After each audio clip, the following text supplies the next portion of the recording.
Welcome to the Plan B Reports, a PG Bond voter education series. This is Plan B Report 2, uncuffing the city's Blue Ribbon Committee and getting Pleasant Grove's PSBs built right without slowing anything down. And that, of course, is the key phrase, because remember, we all see the needs. So let's begin with the end in mind. First, we believe the current public service buildings are inadequate and that the current living conditions at the fire station are not acceptable. Second, the PG Fire and Police Departments have done an amazing job with the existing facilities and they should be complimented accordingly. Now, that being said, the passage of Prop 1 is the wrong answer and the wrong location with the wrong use of public tax dollars, and passing Proposition 1 will not get your public service buildings built any faster. And to understand why that is, we need to look at a little history. It began in 2011 when the City Council began working with VCBO to lay out a 4-block area for the proposed Civic Center plan. At the time, the council wanted a campus feel for the project, and at a late-night workstation, they worked out the locations of where the buildings would be, including the police and fire stations. Then in April of 2012, the city was ready to present their plan to the public, and they scheduled 4 meetings. But after the first one, the next 3 were canceled, as citizens weren't very happy with the $50+ million cost or the Utah Heritage Foundation's report about the planned demolition of 17 historic buildings. Then in the middle of 2012, the city council announced that public service buildings were now their priority. However, they still wanted that campus feel. They still wanted to use the locations mapped out in the work sessions, which means we still had the Civic Center plan that VCBO architecture put together. By August of 2012, the city was ready to move forward and pass a $19 million 52% tax hike with no public vote. However, at a packed house Truth and Taxation meeting, the public let the city council know that that idea was not welcome. So the following week, the city announced they would do a $17 million general obligation bond instead that needed a public vote. And finally, on August 28th, the mayor announced the formation of a Blue Ribbon Committee to advise the city council. This was great news because the Blue Ribbon Committee would be able to look at all kinds of things, we thought, like a mix of remodeling and new building options. For example, one of the ideas they would have looked at would be building a new fire station plus a new library, and then renovate the old library and move the city administration out of the police station building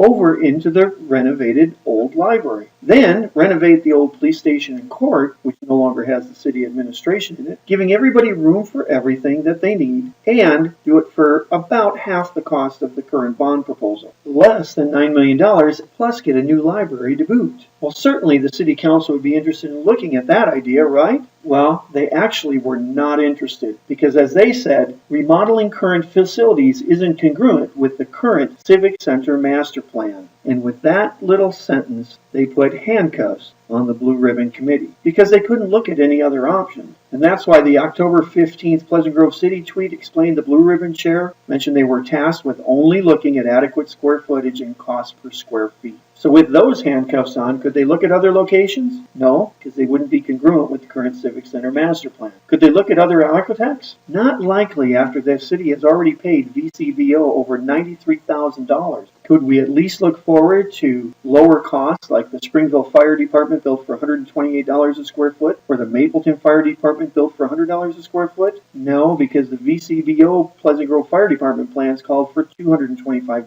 per square foot, including an extra $15 to $25 per square foot extra cost just to have the fire station have the historical Pleasant Grove downtown look that's required as part of the Civic Center master plan. That's an extra $420,000 for no public service need, just for appearances. That's equal to 2 years worth of road repair at the current city levels. Oh, and by the way, that Mapleton Fire Department built for $100 a square foot, that was built by Curtis Minor Architecture, which happens to be a Pleasant Grove-based architect that the city hasn't talked to yet. Now remember, the goal is to get Pleasant Grove's public service buildings built right without slowing anything down. So what would the timing be like if the bond doesn't pass and we have to rely on the Blue Ribbon Committee versus if the bond does pass and we move forward with the VCBO campus plan? Well, with the Blue Ribbon Committee, we're 10 to 12 months away from having a location finalized and a set of working drawings before we can begin construction. But if the bond does pass, we're 10 to 12 months away from having a location finalized and a set of working drawings because no plans have been drawn up despite spending $93,000 so far. And if the bond doesn't pass with the Blue Ribbon Committee, construction would take at least another 10 months after the working drawings were complete. But if the bond does pass, we